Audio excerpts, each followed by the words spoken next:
briefly, I'm Cheryl Welsh, and I run the human rights organization mindjustice.org, and I started the organization back in 1996, and it's a human rights group to advocate the use of weapons at the brain and nervous system. And so that's where my interest lies in this issue. And I had contacted, I'll just briefly mention that I had contacted Elizabeth back in 1997 to do a report for mindjustice.org. And she was one of the few who were open-minded about the issue. She didn't take a positive or negative side on it. When I contacted her, she saved her opinion and took an open scientific view of what I was asking, and conducted a report for mindjustice.org, and I'm really grateful for that. And then since then, I just wanted to briefly mention that Jean Maria Arrigo runs the Stanford Intelligence Archive, and I met her through networking with Eldon Bird, who also did a project for mindjustice.org in 2002, approximately, a little bit before, I think. And so the whole issue of the electromagnetic radiation weapons that can target the brain and nervous system is how I became involved with this whole issue, and why I'm so interested in talking to Dr. Rauscher today. And you know, it's just such an opportunity. I just have to say briefly that there are so few open-minded people, and people who have the background that goes back the whole history of electromagnetic radiation, bio effects, the health effects, and I'll leave that for Elizabeth to talk about. So maybe you want to just say something briefly. Thank you very much, Mike and Cheryl. I appreciate that. I had gotten interested in non-union bone fractures and healing, and was aware of Robert Becker's work, and Ross Adey. Had met both of them and was very impressed with their research on things like regeneration of frog severed limbs, and salamander experiments for giving salamanders cancer, which is difficult to do, severing a tail below the cancer when it had metastasized, and that if you cut off the tail, when it regenerates, then the salamander lives. So I was at UC Berkeley, Lawrence Berkeley National Laboratory in theoretical physics, mostly interested in cosmology and atomic and nuclear physics, and was interested in philosophy and other areas, and was really studying some biochemistry on my own, and also as an undergraduate at Berkeley. So this intrigued me when I heard Robert Becker's work and him giving a talk about how to cure cancer with basically cutting off the salamander's tail. And I thought to myself, you know, if you catch cancer, do you cut off your little finger? Because I haven't got a tail, so I can't do that part. But I just got very intrigued with this. This was in the late 70s and early 80s. And then through Andrew McCroskey of Ottawa, Hull, Canada, I was introduced. I came back from Africa, changed my plans of going back to the Bay Area where I was living and had my lab at the time, and was introduced to William Van Bice, who later became my husband of 20 years, my co-researcher, co-patenter, co-writer of papers and everything. And he had done some experiments, and he knew about Robert Becker and Ross Adey and Andy Bassett and all the different people that had done research in the area, Fry, and there's just a whole group that had done some work in the 70s and 80s, and some of it being replication of work done in the 30s. So I got together with him, and at the time he had done some experiments of RF effects on human brainwave changes and cardiac changes, EKG and EEG. And he had started out as a skeptic to prove his then wife wrong, who she later divorced him. But she said there are effects, and he said absolutely not. There's no engineering. He was in bioengineering and electronics. He said there's absolutely no effects. I mean, and so he had already found out there were effects from continuous wave RF that would flatten alpha. In some cases you can enhance alpha, which is the frequency of quiet awareness and meditation, and also when you're asleep and dreaming. So I went up to his place in Portland, Oregon, and I was a skeptic but open-minded. Both of us were. So he had just found out there were effects. And I found out there were effects too, because he used some of his instrumentation on me, and I would say had very serious, in this case negative consequences, which were more or less reversible. We always argued about that. I said, I don't think it's completely reversed, but I realized this is a profound discovery. I mean, the salamander work, non-union bone fracture healing, wound healing, ulcerated tissue healing, and most of the work in that area was done by the Russians. And the reason it was done by that, because during World War II, when the Russians became the Soviet Union, were dividing up the researchers from Germany, the U.S. under Project Paperclip took most of the people into the V2 and the Redstone became the Redstone Arsenal. So they took those people to the United States, but the ones that were doing electromagnetic experiments on the Jewish prisoners in the concentration camps were taken to the later Soviet Union. So their research in electromagnetic effects in biological systems, and particularly the negative effects, were studied in Russia under the Soviet Union, now is Russia. And there were people like Larissa Velenskaya that defected from the Soviet Union and had done some experiments.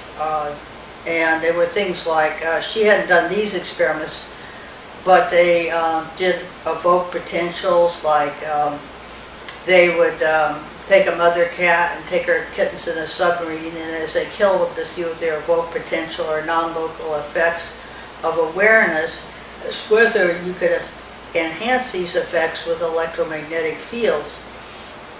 And I met 6 of the astronauts and 1 cosmonaut, and through his translator he indicated that they were doing experiments on affecting consciousness and actually to enhance its, enhance their soldiers. And I came across, when I was in Madras, India, some research that was being conducted in India, funded by the Soviet Union, to look for effects on treating frostbite and things like that for soldiers, so to enhance their biological functioning as military men.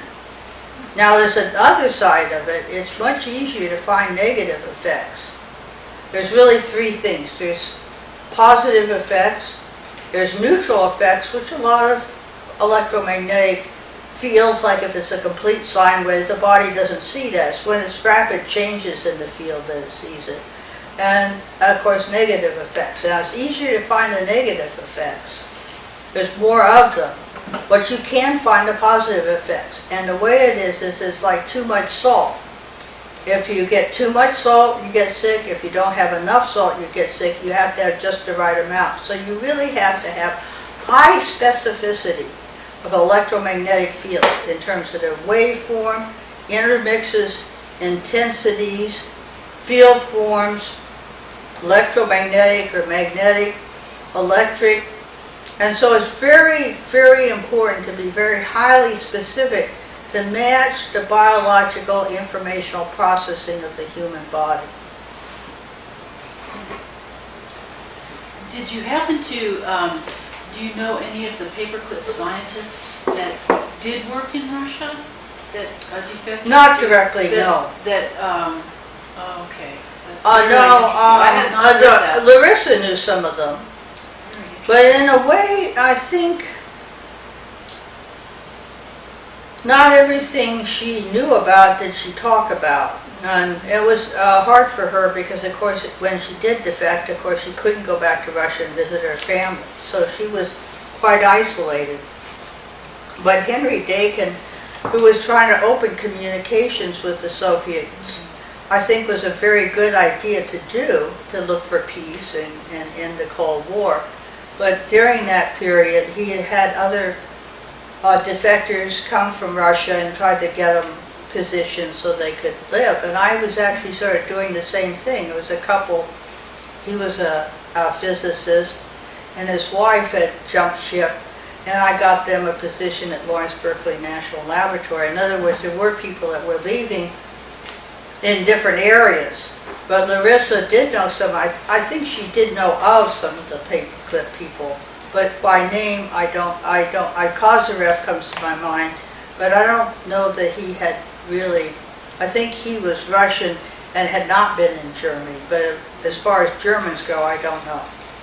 Yeah, it certainly, to me, she's commendable for speaking out on that 1985 CNN program in which you demonstrated the visual hallucinations on the reporter Chuck DeCaro. Oh yeah, and yeah. So she is in that. I thought that was in 1985. So for her to speak out was.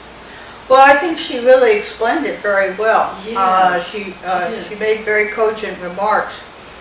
I had met Chuck DeCaro through starting the International Tesla Society on the 100th anniversary of Tesla coming to the United States, which was 1884.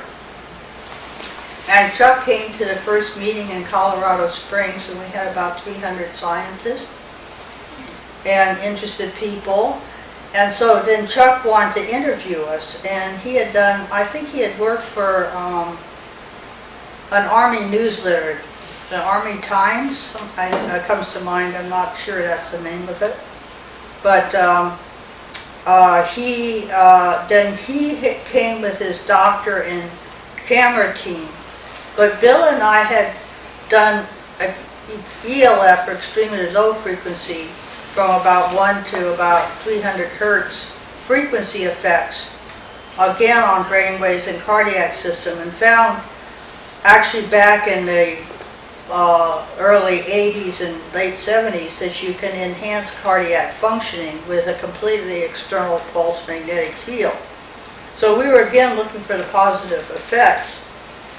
But we had incidentally found that certain images can be injected into the brain. And these are usually simple geometrical figures, but our purpose really was to think about whether we could make the blind see, enhance vision in visually impaired people. So that was the purpose of that. So, of course, the Army, like Army Intel, First in Intelligence, had other ideas about it. They wanted to use that to cause hallucinations. And I'm not sure I'd use that word, because there was a real 100% correlation between an image that the person's ears and eyes were blocked. They were in a separate room from the laboratory room where the fields were generated. And they were generated from a set of coils a half meter from the left hemisphere. We also measured corresponding EEG and EKG, brainwaves and cardiac output. And under certain conditions, the person seemed to be able to see simple geometrical forms like a spike or a triangle or a figure 8 100% of the time, and that was Chuck DeCaro. And we also found that certain frequencies can entrain brainwaves to alpha, the opposite of flattening or reducing the amplitude of alpha. And usually a good alpha is 100 millivolts, maybe 50 to 100 millivolts EEG. And we found that there were certain frequencies that would take people that had almost no alpha and enhance alpha. And what's important about that is that's the relaxed, alert state that allows a person to really think. It's necessary for the brain functioning. So if you can enhance that, you can probably overcome depression, which is usually people have lower alpha, less serotonin in the synaptic clefts. And so there's a whole electromagnetic field biochemistry that can be utilized for mental benefit. And then at the same time, things are going on like John Alexander and the non-lethal weapons, the idea from French work done in World War II that you might have acoustic lasers or devices that would stun people, not kill them, but stun them so that you could take control of them. And that work had been done in France. It was usually not implemented because when you have a speaker like emitter, the waves go out, but the problem is they also backscatter, and so if it's a detrimental signal, it can often disrupt the implementer or the guy behind the acoustic gun, so to speak, and sometimes kill them. And there was some work that I had heard about that was done at Los Alamos. And it was the early 1990s. And Bill had done some experiments where the idea was to deactivate terrorists, because the problem is if they have a grenade and the pin's pulled, you want to cause tetany because you don't want them to drop it, just faint and drop the grenade. You want them to hold on to that. On the other hand, if they have tetany, they might pull the trigger. So it's a really difficult thing. But in general, RF and microwaves and millimeter waves don't really penetrate concrete very well. They can better now, but in those days, in the 60s, 70s, 80s, that period, they couldn't so well. And the idea was to see if you could deactivate terrorists through different media at a distance. Now, most of those experiments failed. A few succeeded, but most failed, and they were through air, not through a media, solid media. But some people at Los Alamos got interested, and they would phone up Bill to ask how to do it.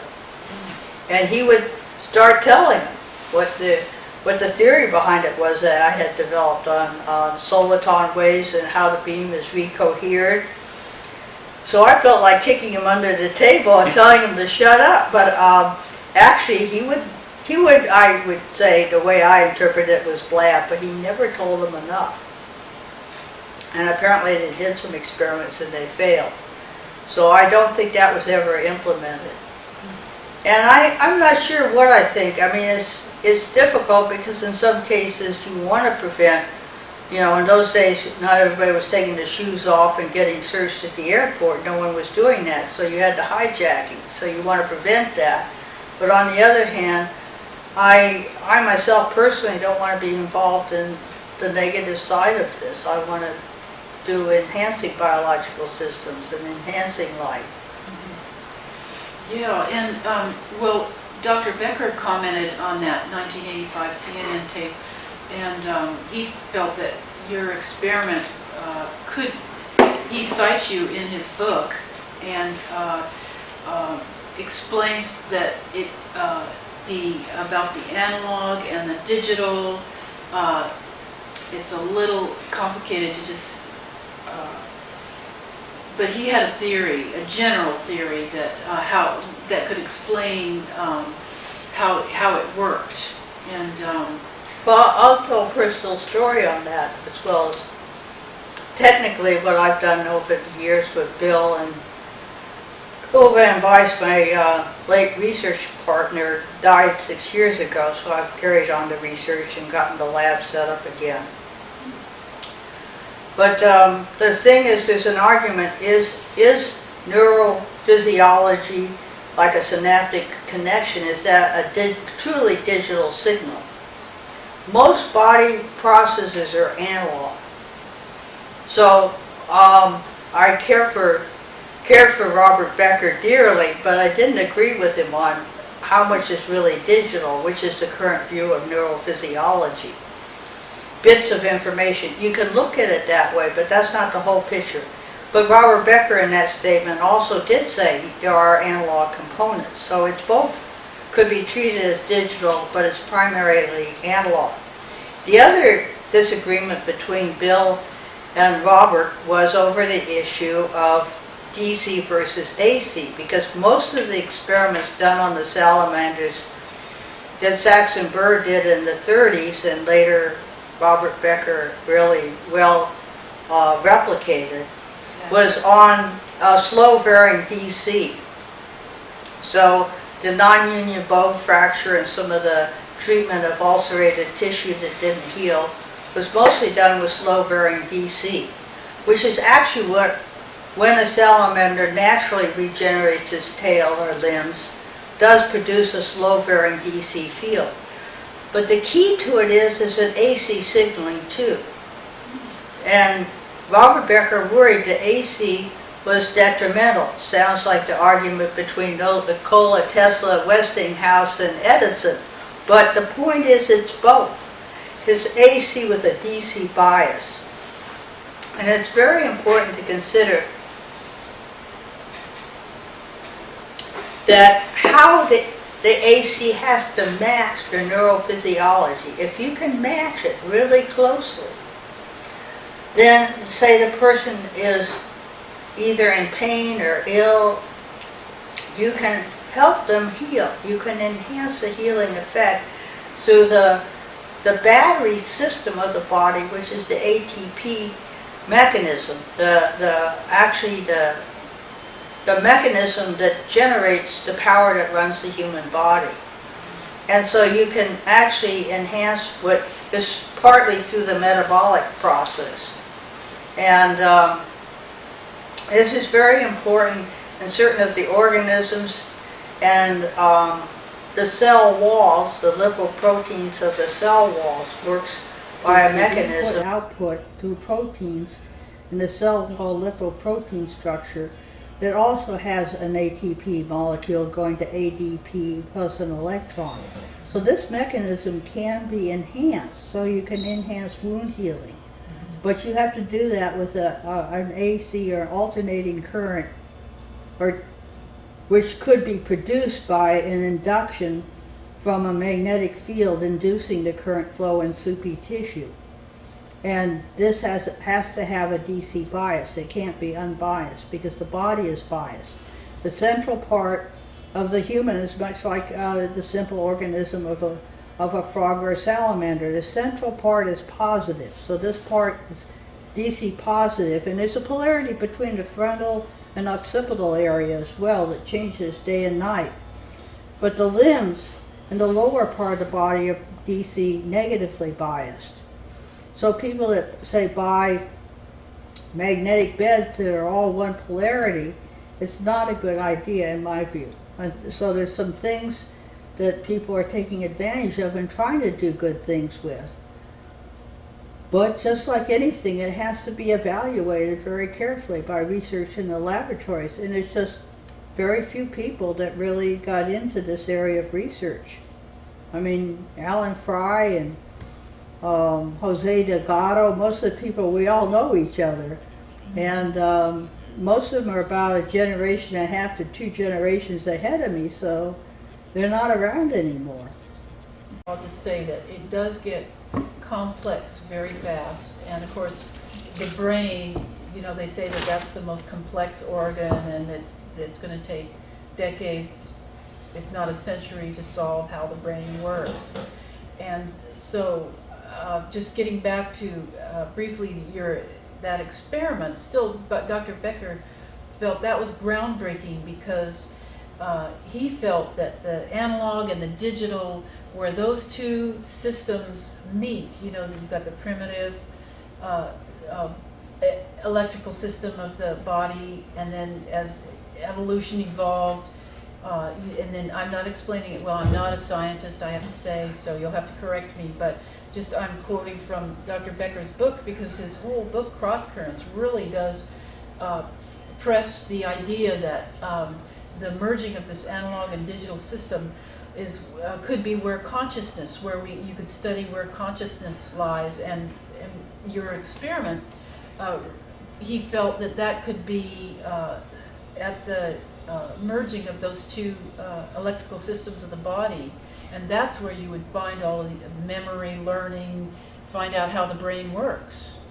I agree with that, and actually what I've chosen to do is to take the knowledge and even recently some major insights in how this works and how to choose the waveform to produce the right bit rate of digital processing, as well as having the right analog waveform and frequency intermix. But what I've chosen is to patent.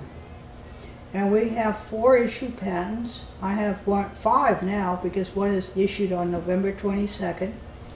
Haven't got my copy from the patent office yet with the red ribbon on it.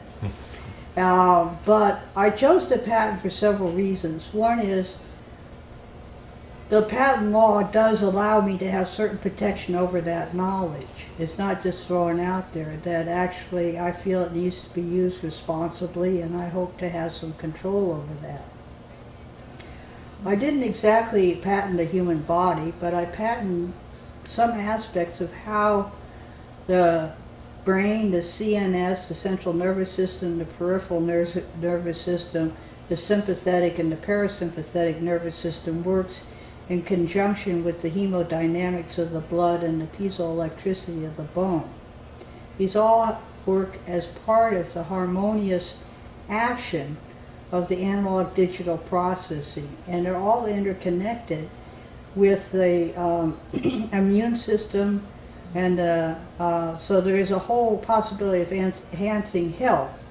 Most of what I've looked at is treating osteoporosis, treating pain, treating current injury, shock, wound healing, but I see the possibility of even electromagnetically treating diseases like diabetes, both type 1 and type 2 diabetes. I know that the type 2 is probably, in other words, to find out what the characteristics of the pancreas are. We can build and construct, and we have, and we've done FDA trials on both the pain reduction, objectification of pain, and also on a completely pulsed magnetic field external pacemaker. There's no implanted electrodes, there's no causing of necrosis of the tissue, no lithium batteries blowing up. And so there's a whole revolution, and it's sort of cyclical. I found that in many fields, that it's sort of cyclical. And I think we have a great opportunity to look for the positive benefits. Now, could we construct power lines that would heal people? Probably not necessarily a good idea, because I think the person has the right and freedom to go get a treatment, and they may not want their power lines to do anything but to carry power. So that gets into that aspect of it. Are the power lines a problem? Well, in general, if they carry complete pure sine wave, they're not. It's only when the power lines are not a problem if they carry a complete pure sine wave. It's when they have spikes, transits, rapid rise and fall times on the waves. So it's like when you chop the DC into AC on the pi antenna, or when you have high tension power lines that have a lot of power transients. It's called dirty power when it's not a sine wave. But we had, we used very, very like milligauss, less than milligauss, to inject the images into people's brains. But it's AC on a DC bias. But for the power lines, if you put 15 Gauss near a person's head that's a sine wave, it won't affect their brain waves at all. So it's a matter of knowledge. And what I want to do is get the people that have the invested interest and the use of devices to see it as a benefit, to at least deliver a benign signal. Now, some have done that in We had a conference, Eldon Bird was there, this was 1982, I believe. We had a conference. They had 8 times normal spontaneous abortions amongst women using one of the earlier forms of the computers. Before these were not Apple computers, they were VDTs, right? Yes, Right. video display terminals. VT terminals. Yeah, video display terminals, VDTs. And there were certain frequencies that we knew activated the hindbrain, or what you call the primitive brain.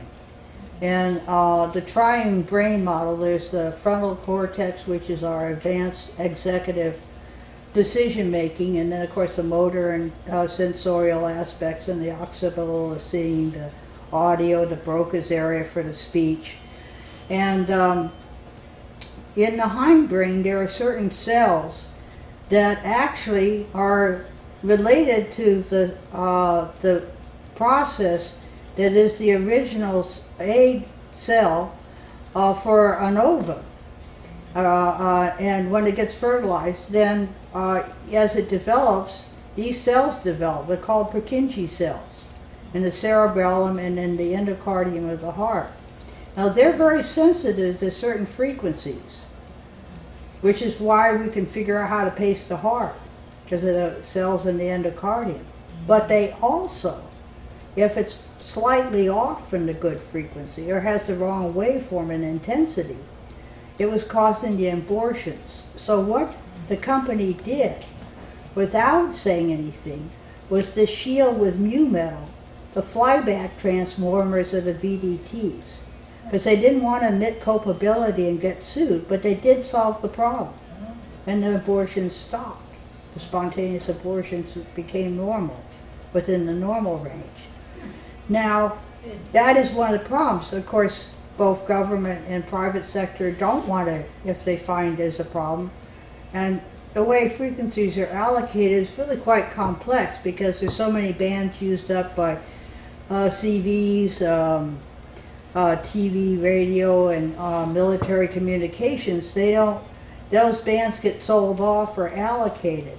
So when bands are chosen, they aren't chosen on any aspect of this research, because an article said, okay, if I have a hair dryer or an electric shaver or something like that, it might produce a few Gauss. And to make a sense of that, in mid-latitude, the magnetic field of the Earth is about a half a Gauss. Well, some of these things can produce 15 Gauss. But you're not drying your hair all the time, and you're not shaving all the time. I mean, it's very transitory. The body doesn't really care too much about a very short-term signal.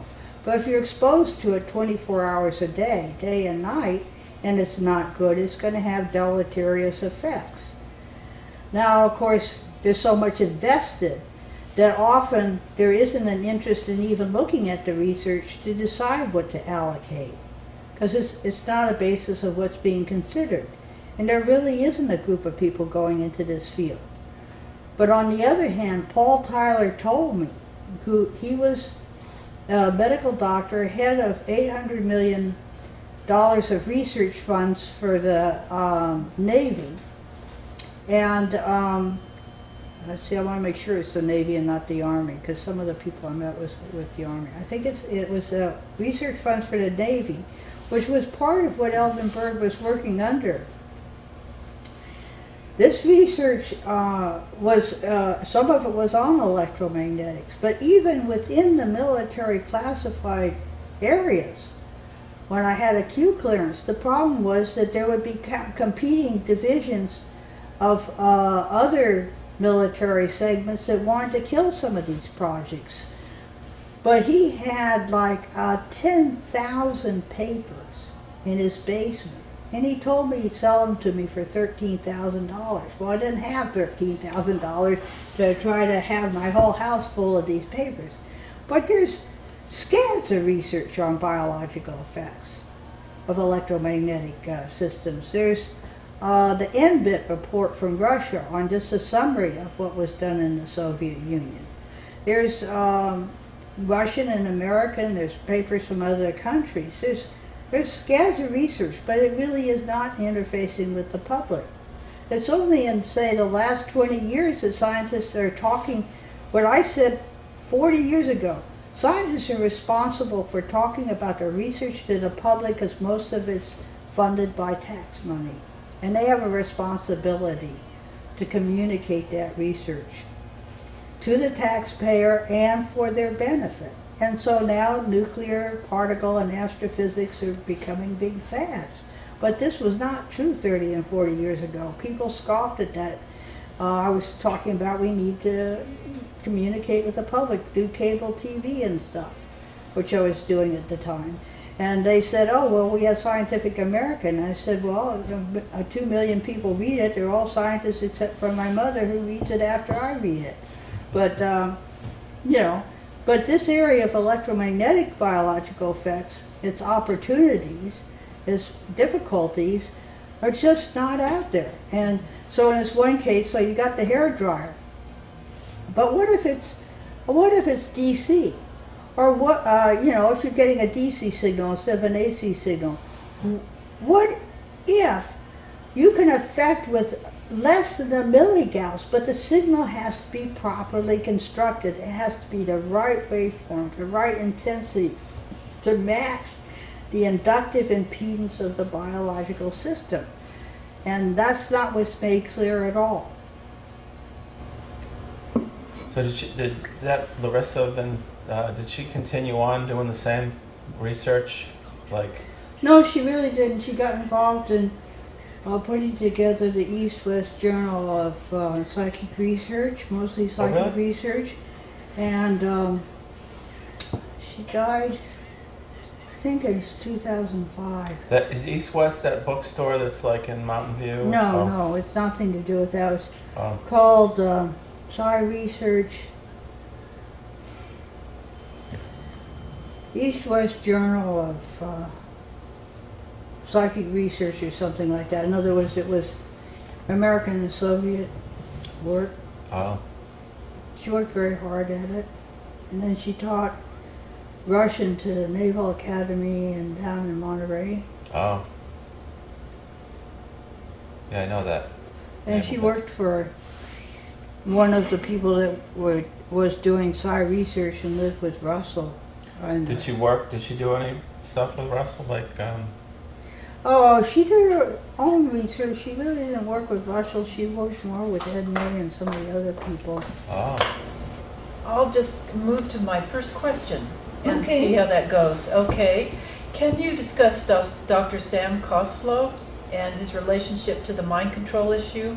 As you know, he, in Ross 80's book, International Conference on Nonlinear Electrodynamics and Biological Systems in 1983, he wrote a rather shocking statement in which he recommended a government-sponsored effort, as Einstein did when he wrote to President Roosevelt to build the bomb. Koslow recommended a comparable letter should be written to the current president about electromagnetic radiation's great promise for understanding biological processes.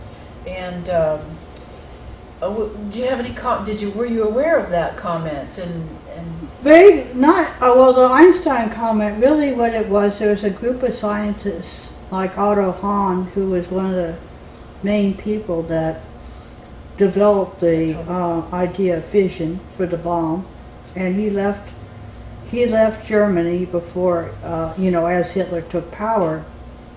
He went to England with the idea of patenting the bomb so it'd be in the public domain.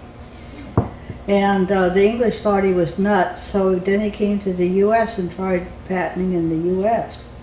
And he did not get a patent on the bomb because, of course, a group of scientists came together with Oppenheimer and Teller and so forth, who decided the bomb should be classified. It was really Ed Teller that classified it. He said it may destroy science, but we need to classify the bomb because the Germans may get it. They were worried about the Germans getting it. And of course later the Soviets. The letter was to say, about the use to basically realize that nuclear and atomic bombs were dreadful weapons and should be controlled. Well, that's what he is saying is another letter should have been constructed.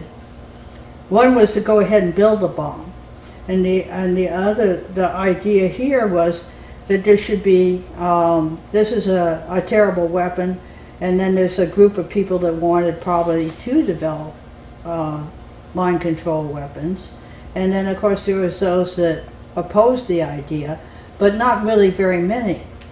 Very few, because they weren't really involved with the decision-making process. But as I say, since most of the scientists that had done electromagnetic experiments on the concentration camp people went to the Soviet Union, so there really wasn't that many people under Project Paperclip that came to this country to even talk about making electromagnetic weapons. Well, tell me, I'm just so curious, why do you think Dr. Adie included this in his book? I mean, it's a whole chapter. I think it was really because Adie background, he was an amateur radio operator, so he knew a lot about RF, radio frequencies.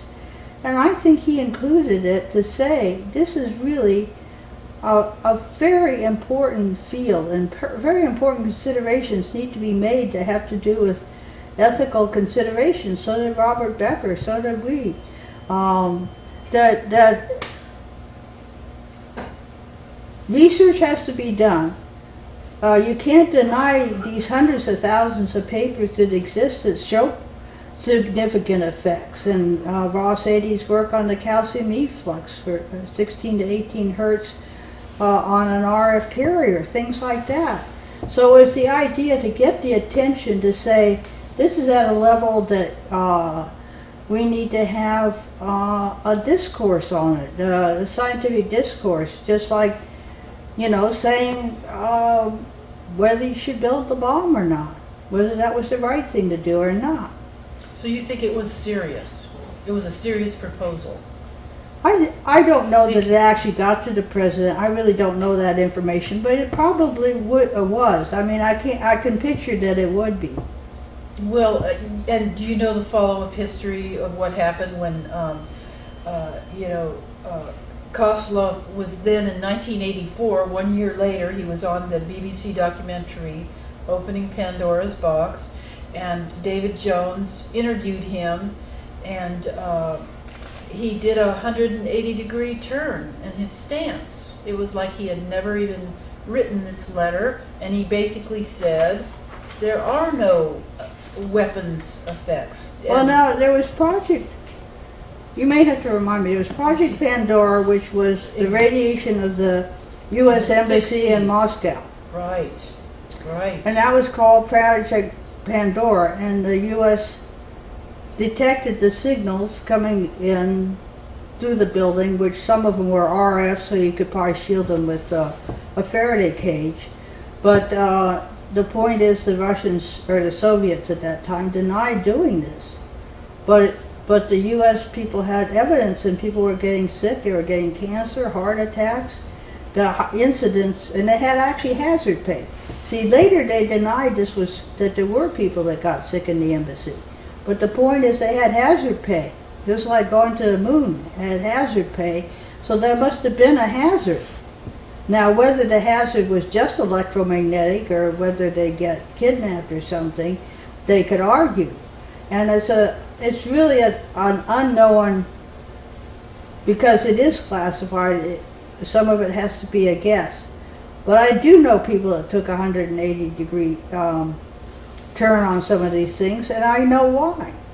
Because when you, on the Capitol stairs, I won't say who did it, but a very high official threatened that if I talked about my own research with Bill on TV or radio, which we had, or any public arena, that would destroy our work and our life. And there were a lot of contracts I had that went sour, because I had had some very good contracts with NASA, Navy contracts, Air Force contracts, and so forth. And also in the public sector, at the university and in industry.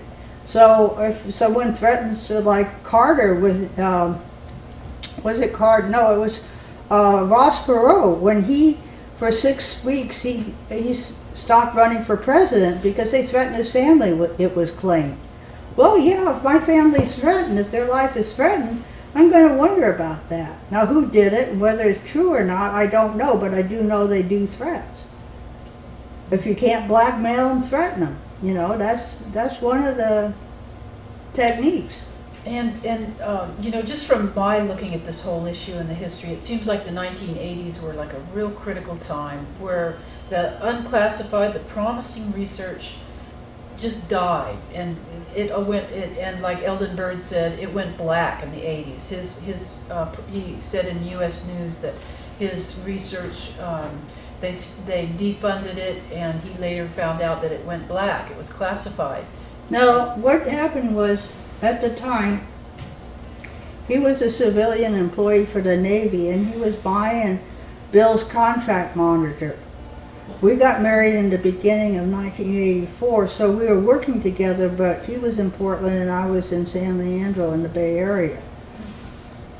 And his wife had divorced him at that point. And so we were interested in Tesla's technology and a whole bunch of things that were common interests. Now, when we were not only generating fields, but making measurements of natural phenomena. I mean, just what does nature produce? How does natural frequencies affect us? And they do. Solar coronal ejections produce heavy particle proton interactions with the ionosphere that produce a 9.41 signal that then trains into alpha. Makes us relax. And people sometimes fight it and try to remain in beta. But it's our connection to the universe, our connection to nature, to me, is from a personal or philosophical point of view very important. Also, it would enhance finding those positive fields that we evolved in.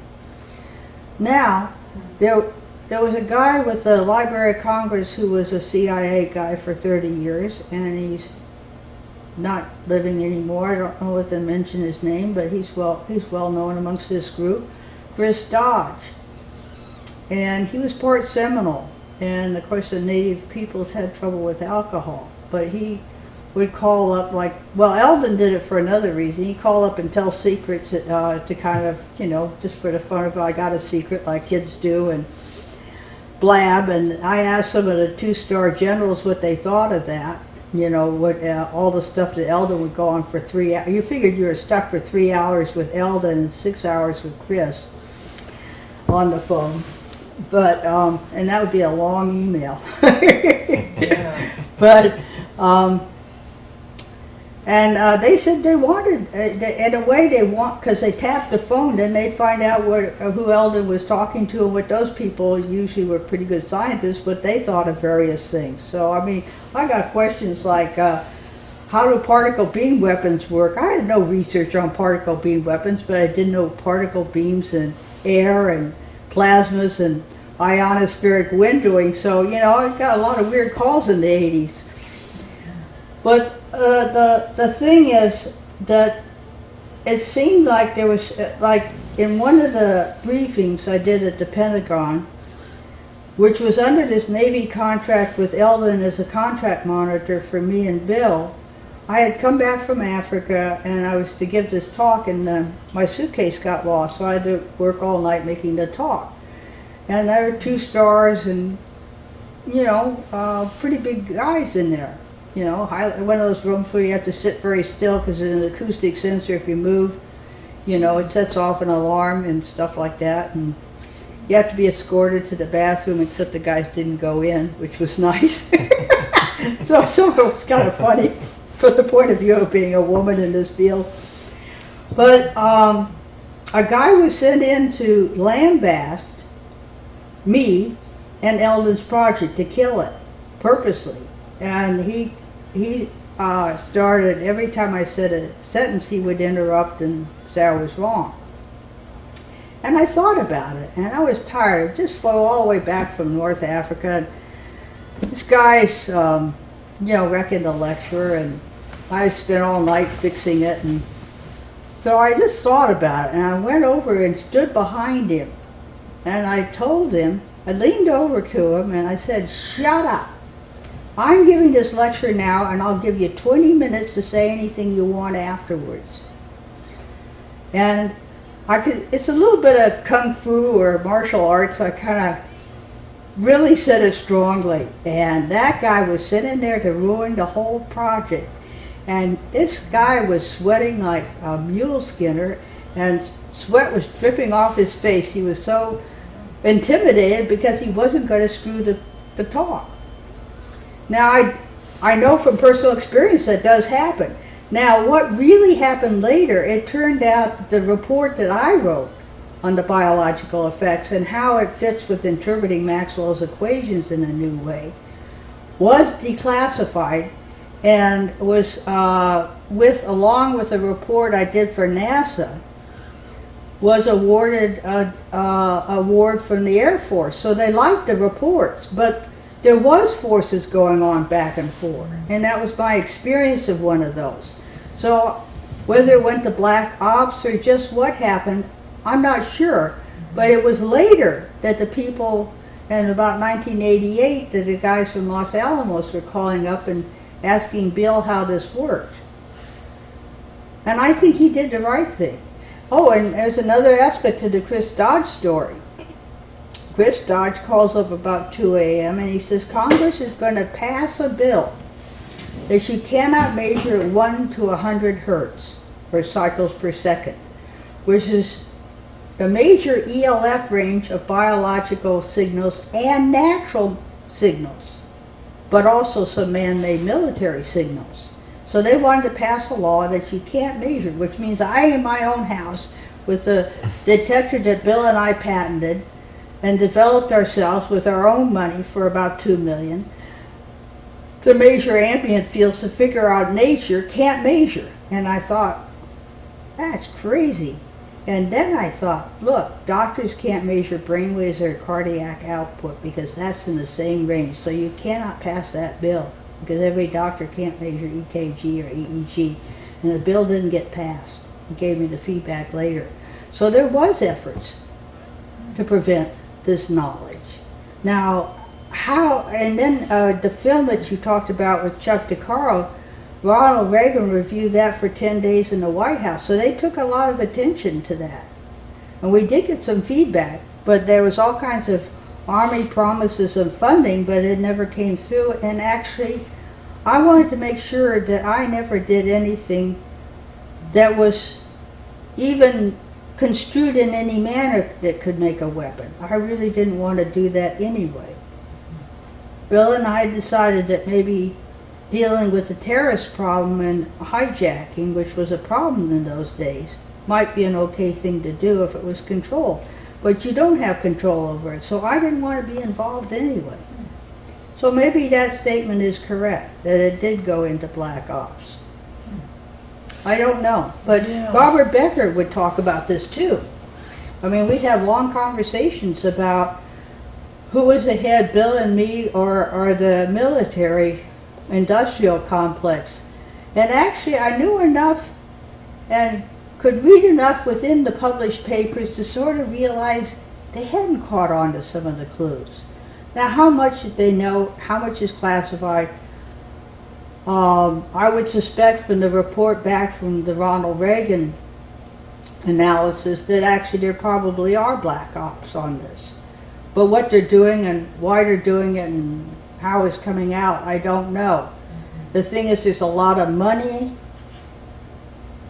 in the classified work, a lot of people, and a lot of equipment, but it doesn't necessarily add up to brains.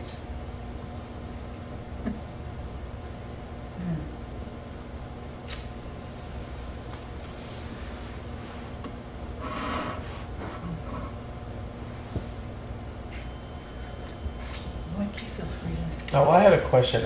Dr. Bird had told me that the CIA gave him the Leda machine to evaluate, and he gave it to Rauscher to do some analysis on it. And I was wondering, have you ever seen the LIDA machine? Yeah, it's a LIDA machine. LIDA. I'm bad at pronouncing. Thanks.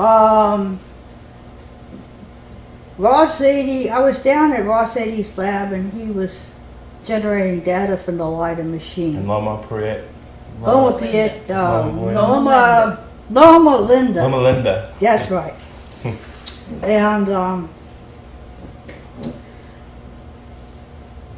it's one of the parts of this is the way the signals displayed is important, and it seemed to me that what I recall, because he did give me copies of some of the data he generated, that was in the RF region, in an area region of measurement that I was personally not familiar with. I hadn't done experiments in that region, and the signal data didn't really give me enough information on it, but I actually saw a LIDA machine in Minnesota at a museum. Really?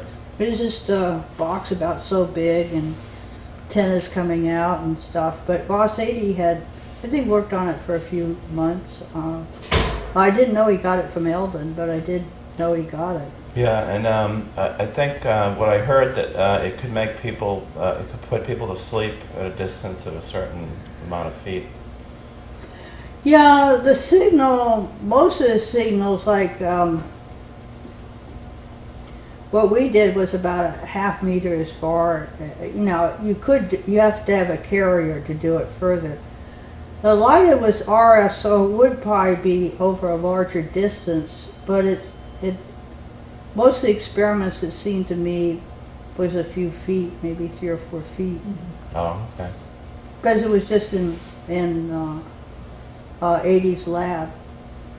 And then related to that, did you know Stephen Possony, the Stanford University Hoover Institute Fellow, who was called the intellectual father of Star Wars, that in 1983 he wrote in the Defense and Foreign Affairs article about, I'll just read briefly, suppose it becomes feasible to affect brain cells by low frequency waves or beams, thereby altering psychological states and making it possible to transmit suggestions and commands directly into the brain.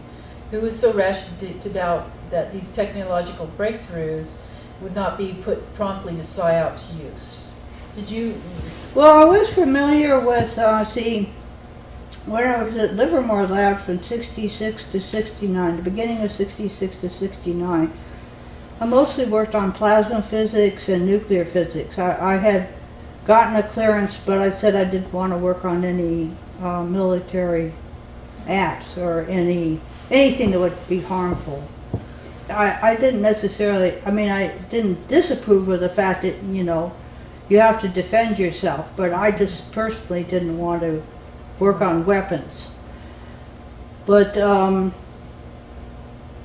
let's see, the question was, so I worked with Ed Teller for 6 months on an astrophysics problem, completely non-related to anything military. But then after he left the Livermore lab, he went to the Hoover Institute. And that's when the SDI, or Star Wars, got promoted, because there was an X-ray laser at Livermore lab that was about 1 or less % efficient, but it was built up as being able to build a protective shield against ICBMs, or incoming missiles. And that whole thing got rolling, where a huge amount of money went into people making beautiful graphics, and I'm not sure there was any machines behind them, but I was asked to work for Hughes Aircraft on plasmas, but it was Rockwell, I believe, that asked me to work on Star Wars, and I didn't really want to do it. And partly because of my scientific interest, and it wasn't. There's things like over-the-horizon radar that were being developed and other systems, but the Star Wars thing took off as a huge amount of money dump, but not much technology. But that goes back to the question about particle beam weapons. Yeah, I've measured and seen them tested, so they do work to us up. You can Usually it's better to shoot from a plane to a satellite to knock it out, because then you don't have the denser part of the atmosphere. But you can do ground to air. You know, as far as, do you think this was just like a ploy to a way of generating funds for this kind of research, and that's why he would have published something like that? This Dr. Posany, I guess. I you didn't can't know really him. comment on that. I don't know. Yeah, you're right. Oh, okay. I just know that Ed Teller was meeting with Ronald Reagan and the White House people about it and promoted it, and it got funded. The 80s, it does seem like the 80s, there was a great interest in that whole mind control issue.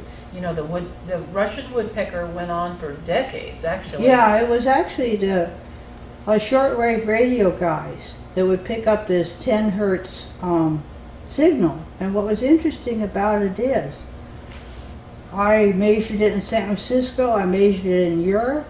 I mean, it was ubiquitous. It wasn't on all the time, but it would have an RF carrier of various frequencies. And it was a very distinctive signal that you could see was not a natural signal. It was a man-made signal. And it had sort of a screw wave sometimes. It would have a carrier, and sometimes it would be carrierless. And it was pretty, a number of people measured it. I mean, a lot of shortwave guys would get this stuff all the time, and it would interfere with their use of the shortwave radios. And it went on, I don't know the exact dates, but I'd say probably about six or 7 years. And I don't have the same equipment right now, so I couldn't see whether it's still on, but apparently the shortwave guys are not seeing it. So whatever it was, what the U.S. said, it was over the horizon radar, but that's not clear what it really was. It did seem to be coming from the Soviet Union, and the shortwave guys are pretty savvy, and that's where they were pinpointing the signal from various points in Russia. Kiev, and gosh, I don't remember every one of them. And there was interest in trying to find out why that signal was generated by the military and what it was and what it was for, which was a good idea to try to figure it out. But in the public sector anyway, that problem was never resolved or decided, as far as I know. Right, Dr. Becker wrote about it in his book, and the Dr. Dimidian, one of the scientists who work on the MRI, Dimidian, thank you. Yeah, he commented on that too.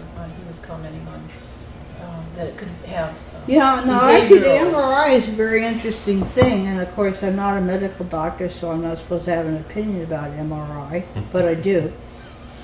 But he's well aware of the combination of a high magnetic field combined with an RF signal. I mean, this is it's about 20,000 Gauss magnet. That is one heck of a. I mean, if you had 20,000 Gauss here and here, your finger would be crushed between two magnets coming together. I mean, that is a lot of field strength. Yes, your keys fly off you. And, yes, that kind of thing. Right. I wouldn't do it. I wouldn't put my brain in there. Some people seem to have altered states. Most people don't. I would say if you're really sick and you're dying, it's probably an okay thing to. But the functional MRI is what bothers me, because what they study is the brain, the blood flow in the brain. But the point is, they're doing it to volunteers. Now they're volunteering, but I wouldn't do it. Is an MRI like a Faraday cage? No, very different. MRI is magnetic field resonance imaging. It's that big thing that they have in the doctor movies where they put people in this. But someone had told me that it creates the same effect of like a Faraday cage when you're in it or something, because it's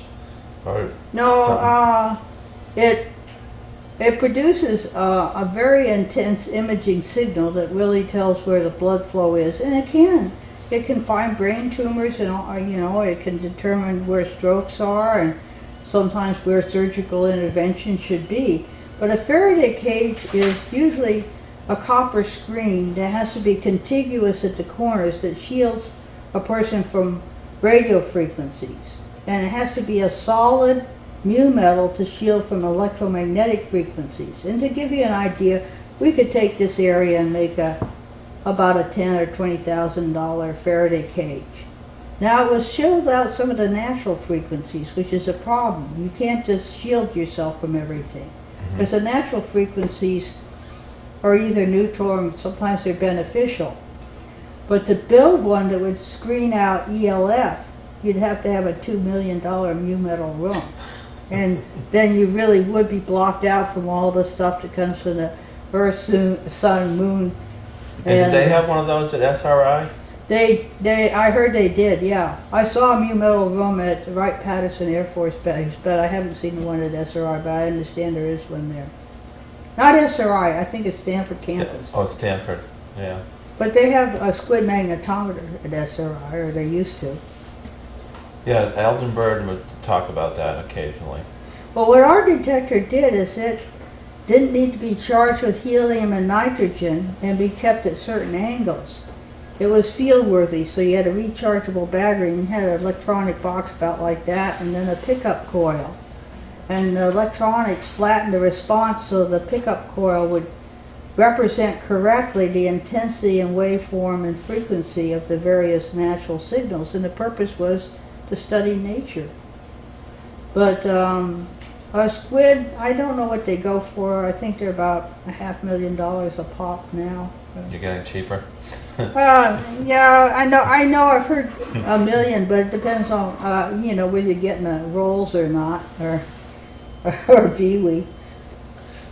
Well, while we're talking about MRIs, I want to mention the physicist Freeman Dyson. I wanted to ask you a question. Had written that, would you agree with this, or can you comment on it? Radioneurology is in principle only an extension of the existing technology of magnetic resonance imaging, which also uses radio frequency magnetic fields to observe neural structures. And he was talking about how in the brain you could, radioneurology is a way of seeing how each individual neuron is, what it's doing, and so you could have this communication. I think it's not that refined. You don't. And this was a prediction, I will say. I would disagree with it in that I think there's more to the informational processing than just magnetic field and RF. But I think that's a pretty significant combo that would give information. But the resolution of the data yet isn't that good.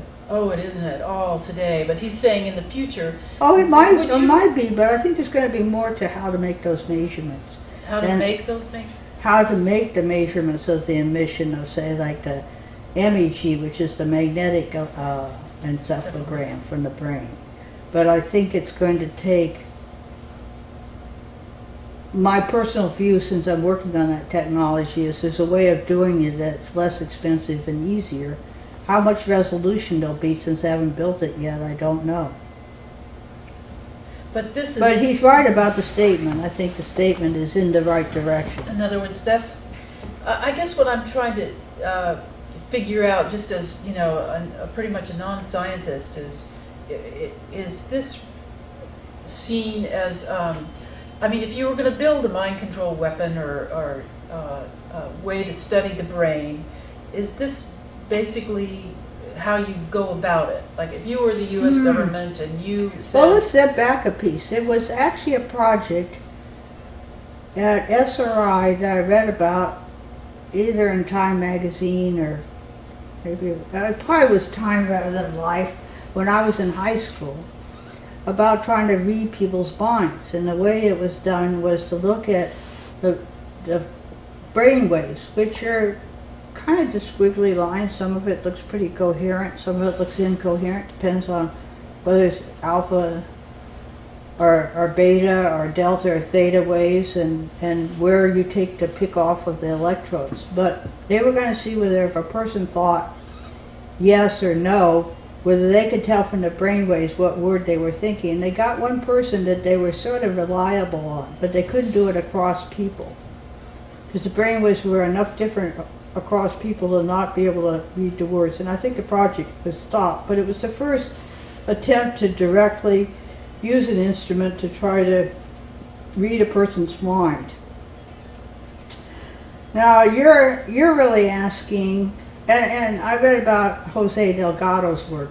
I remember reading the article and keep cutting it out when I think it was in high school, and on the work he did in planting the electrodes in bulls and monkeys, and then the Helmholtz coil work with the monkeys. But to bring that up to date, I personally would believe that that's part of what could be done, but it's not the whole picture. I think it's not going to give the complexity of the biological system is probably not going to be simplified to that particular technology, but that's more, it's an educated guess. Very interesting. Well, let's see. Better move on a little bit here. See if we can just briefly be sure I cover. Robert Becker reported hearing plenty of rumors about secret mind control weapons. Can you discuss any plausible rumors about mind control that you heard? It was very interesting. Robert Becker and I were at a conference back east. I must admit, I've been to a lot of them, so I don't remember every one, but we were sitting outdoors at this nice place. I know it was in Colorado, because it was beautiful. Mountains and everything. We were talking about this, and the conversation was around the issue of whether the government knew more than Bill and me, or Bill and me knew more than the government, or how much Robert Becker knew and didn't know. So it was really hypothesis. Right. He said he guessed with all the power of the government they knew more than we did. But I think there's a difference between thinking with big grants and thinking carefully. And I don't know the answer. Don't know the answer. Yeah, because he really does go into his book about... He said a lot about that in person and in his book. Yeah, he really did. Yes, he stepped out. And he was trying to guess too. I mean, he was guessing from his research and trying to speculate what was going on. And how he lost research. Yeah, he lost the funding when he was up in... what's the name of that hospital? I actually made a note of it somewhere. But yeah, he had lost his funding too, you know, I mean. I know. And at the time I was sort of a junior person, so I was surprised, you know, he'd call up and quotes cry on my shoulder about losing this big amount of money, and man, I had never seen anybody like that from my lab. But it was unfair, it was unjust. It was. Syracuse Medical Center, that was it. Ah. I had a question. You know Bob Beck? Mm-hmm. Have you ever worked with him, or? Well, sort of. I used to know him well through conferences. I never formally worked on anything with him, but you know, a group of us would get together with like Jack Houck and Bob Beck. And there was one experiment he did that Bill observed that looked like it was entraining brain waves. And some of what he said, like in the Chuck DeCaro film, were very accurate, but I did look at some of his electronics. My personal view was it was really badly built and sometimes wrong. But he was interested in mind control. And he got a hold of a device that would put a little electrical signal into your mastoid that a woman whose name I don't recall, but you may know it, from England had developed to try to overcome addiction. Well, he mentioned in that Project Pandora, BBC, Opening Pandora's Box, 1984. Yeah, he mentioned that in restaurants, they asked him if about a device that could make increase someone's voice that's the size of a wristwatch, and they asked him if he could comment about it, and he said he didn't want to talk about it because it was dark. Like, Well, What would the device do again? It was a device about the size of a wristwatch that would, if you were in a restaurant, it could make people on the other side of the room's voice, modulate their voice high or low. So you could hear what they're saying. Well, either that or, yeah, it could make their voice go like higher or lower. Oh, change the frequency? Yeah. And I believe that James Bond had something like that. Or did he? I never saw that in a James Bond movie. No. Well, when they asked him, he said he couldn't talk about the research because he just didn't want to talk. He said he was more concerned with helping people and not hurting people and not creating. He was adverse an effects. interesting character. He was a test pilot. Oh, was he? Hmm. Oh, he had a pretty interesting career. Yeah. I would have no comment on that. I don't know anything about that. Yeah, and I've seen some devices made from some designs that he's made, where you can. It's a radio frequency device that you put into a room, and you can set the frequency, and it would just make you feel more relaxed at certain frequencies. Well, there's a device the guy that worked with the CIA had, and this was obviously a very nefarious device. What it did is if you had a waterbed, it thumped the waterbed at a certain frequency. So it would step down from about 9 hertz to about 3 hertz, which is sort of like stepping down from being relaxed and awake to being in deep sleep. I tried it, and I'd say I didn't go to sleep, but I felt more relaxed. You did feel more relaxed. Yeah, I don't know if that's the technology we're talking about here, but probably not. I believe, yeah, I think theoretically and somewhat from my own experiments, you could build something that would enhance, overcome insomnia, enhance sleep as well. Whether it would put a person to sleep that's not wanting to go to sleep, I have not heard of anything like that. I wouldn't doubt that somebody might be trying to make one, but I haven't heard of it. Yeah, and your husband had on the CNN show, he had mentioned that he could make a box a certain size that would handle like a whole city block. Okay, take care of a whole town. Yeah, and can you talk about that at all? Okay. What's interesting is Playboy had an article in it that claimed that I said that, which is false. So I wrote them and said, I didn't say that. Bill said, I said that other guy said it. Do you want to know whether it's possible? Yeah, well, I was just wondering, like, the answer is, I do know certain frequencies that will alter people, not necessarily in a bad way, but you could probably take care of a whole town. You certainly can take care of people in the vicinity of a restaurant. And what would the characteristics of the device? Would it create the same effect for like the whole crowd? Pretty much, because Bill and he did some experiments. He would do them on me, but he did them on other people too. And basically what he was using was a device that would enhance your happiness. And and certain other aspects of that. Yeah. Not wild sexual orgies, if that's what you're thinking. No. Mm-mm. Well, like on the CNN program,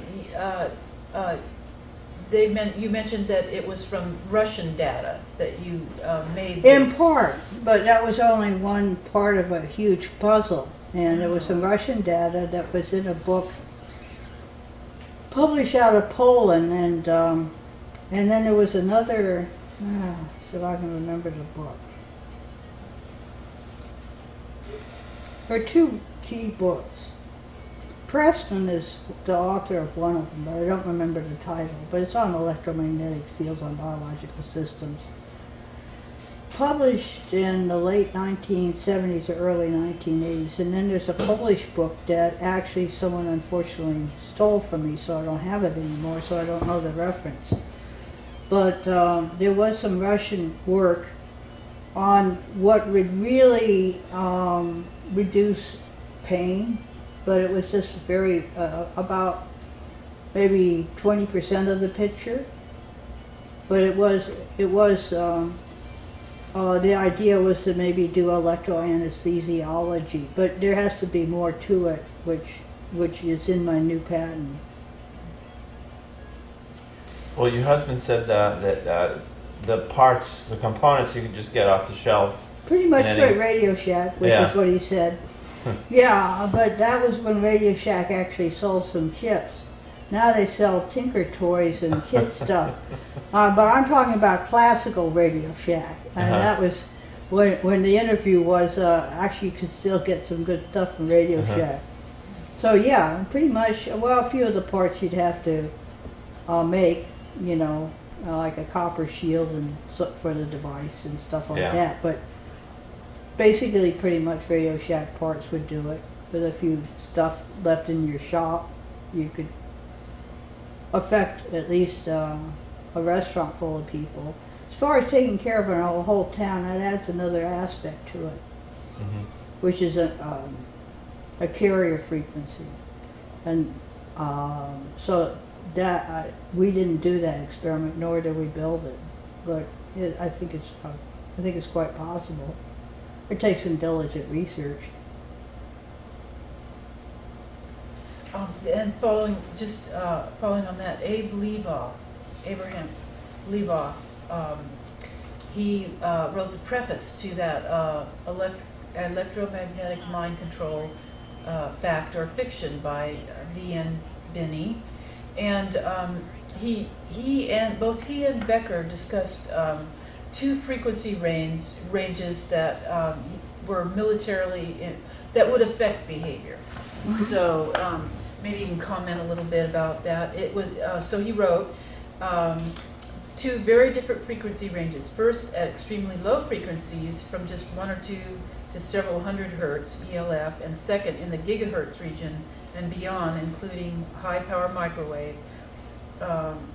So those are areas that are important to national security. And Leboff wrote, even more important, there is every reason to think that additional, as yet untried electromagnetic modalities will also affect our behavior. I'd say on the upper end, Bill's experiments went up to about 1 gigahertz. There are frequencies above that, but when you get up in a radar microwave, you can cause sterility and things like that, but then you get into enough power that you're affecting is non-ionizing, is not just non-ionizing radiation. So once you get up in a very high end, below visual, you know, and the infrared, I mean, that's really a lot of power. And of course above that you get into X-ray and gamma ray, which definitely have ionizing effect. But the ranges that are talked about, I would say, go down to more like 300 megahertz or megs to about, well, Bill went up to about 1 gig, but there are some frequencies above that. I'd like to measure them and do the experiment, but I haven't done it.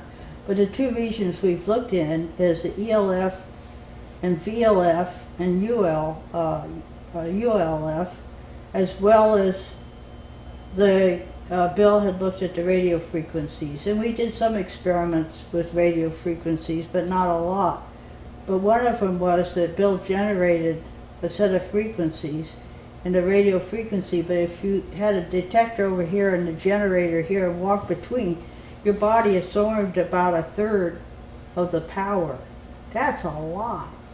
And I will say it did produce an altered state for actually several days. Sometimes this stuff would just, as soon as you're out of the beam, you're not affected anymore.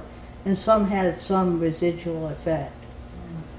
But, yeah, and Bill did do some experiments on enhancing sleep because I had some sleep problems. And yeah, there are certain frequencies. I would say, to say whether you had a commercial medical device, not yet, but it's certainly possible to I think, to overcome insomnia. As far as going up to someone and zapping them and making them fall asleep when they want to be awake, I have not seen anything like that. It might be possible, I don't know. And then just briefly, Becker was in 1985, he was referring to a 1989 report based on government research, and it's just kind of an amazing statement that maybe you could comment on. He wrote, microwave pulses appear to couple to the central nervous system and produce stimulation similar to electrical stimulation unrelated to heat. And he wrote, it appears that high-power microwave is capable of altering behavior in the same fashion as Delgado's electrical stimulation. And so I read that out of order. And then he wrote, microwave pulses appear to couple with the central nervous system. Well, going back to Delgado's original experiment, what he did is, and a lot of the experiments are done this way, they actually implant electrodes into the animal's brain, Exactly. and sometimes into human brains.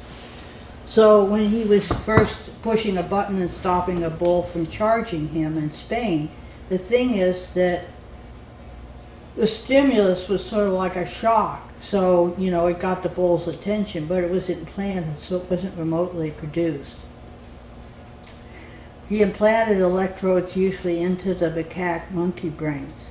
He did use a Helmholtz coil, which is a series of 2 coils that you could put over a monkey's head, and did get them to turn their head in one direction. But I'd say it's certainly an important start to show the effects.